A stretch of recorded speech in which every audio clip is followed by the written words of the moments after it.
ఉన్నటువంటి అసెంబ్లీకి ఎన్నికైనటువంటి ఎమ్మెల్యేలు చేయాలనేసి వాళ్ళకి ఉద్యోగాలు వాళ్ళకి జీతాలు ఇస్తా ఉన్నారు. అంతేగాని మేము కాన్స్టిట్యున్సీలోనే తిరుగుతాం, మాకు ప్రతిపక్ష హోదాలు ఇది లేదు కాబట్టి మేము అసెంబ్లీకి రామంటే కుదరదు. అలాగే మేము ఎగ్జామ్ ఇంటి దగ్గర రాస్తామంటే ఎలా కుదరదో అలాగే మా సమస్యలన్నీ, మా నియోజకవర్గ ప్రజల సమస్యలన్నీ విని మేము వాటిని పరిష్కారం కూడా మేము ప్రెస్ మీట్లో చెప్తాం, అసెంబ్లీకి రామంటే కుదరదు. మీరు శాసనసభ్యులు, ప్రజలచే ఎన్నికైనటువంటి శాసనసభ్యులు, మీరు ఖచ్చితంగా అసెంబ్లీకి రావాలి, అసెంబ్లీకి వచ్చి మీరు చర్చించాలి. ఇంకొక విషయం ఏంటంటే రాజు గారు, ఇప్పుడు చంద్రబాబు నాయుడు గారు 2019లో ఓడిపోయిన తర్వాత మాకు 23 సీట్లు వస్తే ఆ 23లో 19 సీట్లు మాకు మిగిలితే 4 సీట్లు 4 ఎమ్మెల్యేలు పార్టీ మారితే 19 మందిలో 18 మందిని డిస్మిస్ చేస్తే చంద్రబాబు నాయుడు గారు ఒక్కరే డే మొత్తం అసెంబ్లీలో నిలబడి మాట్లాడినటువంటి సందర్భాలు ఉన్నాయి. ఆయనకు మైక్ ఇవ్వలేదు, ఆయన అవమానించారు, అన్నీ చేశారు. ఆయన ఎప్పుడు రాజకీయంగా అవమానించారు, ఆయన భరించారు. ఎప్పుడైతే వ్యక్తిగతంగా అవమానించారో అప్పుడు ఆయన భరించక నేను అసెంబ్లీకి రాను అన్లెస్ అంటిల్ ఐ విన్ అని చెప్పి బయటకు వచ్చినటువంటి సందర్భం. సో ఇక్కడ వైఎస్ఆర్ కాంగ్రెస్ పార్టీ నాయకులు ఎవరు కూడా అసెంబ్లీకి రాలేదు, వారిని ఎవరు అవమానించలేదు. వారు ఇప్పుడు వెంకటరెడ్డి గారు చెప్పే మాట ఏంటంటే మాకు ప్రివిలేజెస్ వద్దు, మాకు అంత టైం ఇస్తే చాలు అని అంటా ఉన్నారు.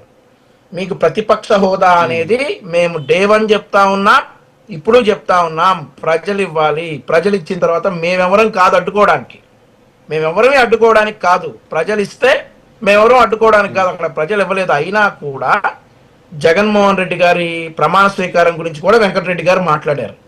జగన్మోహన్ రెడ్డి గారి ప్రమాణ స్వీకారం ఆ రోజు మంత్రులందరితో అయిపోయిన తర్వాత జే అనే అక్షరం బేస్ చేసుకుంటే అది ఎక్కడికో రావాలి. కానీ వారు మాజీ ముఖ్యమంత్రి వర్యులు కాబట్టి వారి జే అనే అక్షరం ఆల్ఫాబెటికల్ ఆర్డర్లో లేకపోయినా కానీ జగన్మోహన్ రెడ్డి గారికి ముందే అవకాశం ఇచ్చి గౌరవం ఇచ్చారు జగన్మోహన్ రెడ్డి గారిని. సో వెంకటరెడ్డి గారు ప్రజలకి రాంగ్ ఇంటర్ప్రిటేషన్ చేయటం మానాలి. ప్రజలు ఇవ్వలేదు, మంత్రుల తర్వాత డెఫినెట్లీ మిగిలిన ఎమ్మెల్యేలు ప్రమాణ స్వీకారం చేయాలి. ఆ క్రమంలో జే అనే అక్షరం ఎక్కడొస్తే జగన్మోహన్ రెడ్డి గారు అక్కడ చేయాలి. కానీ ఆయన ముందే ప్రమాణ స్వీకారం చేశారు. ప్రమాణ స్వీకారంలో కూడా ఆయన ముందు జగన్మోహన్ అన్నారు, ఆ తర్వాత జగన్మోహన్ రెడ్డి అని సరి చేసుకున్నారు. అవన్నీ అదర్ టాపిక్ అనుకోండి. సరే, ఇక్కడ ఇంకొక విషయం గుర్తు చేయాలి రాజు గారు.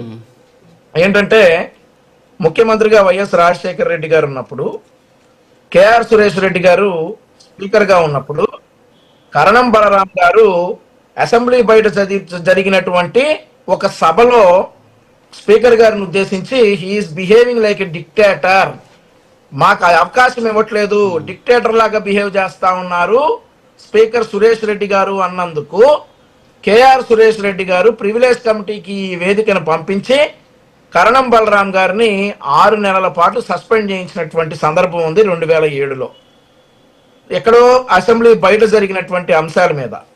సో ఇట్లాంటివన్నీ కూడా. సో మరొక మాట ఏంటంటే ఈయన ఏమంటున్నారు వెంకటరెడ్డి గారు, మాకు అవకాశం ఇవ్వట్లేదు, మేము ఎంతసేపు అడిగితే అంతసేపు మైక్ ప్రతిపక్ష నాయకుడికి ఇవ్వాల్సినంతసేపు మైక్ ఇవ్వాలి, మైక్ ఇస్తేనే మేము వస్తామనేటటువంటి మాట మాట్లాడుతూ ఉన్నారు.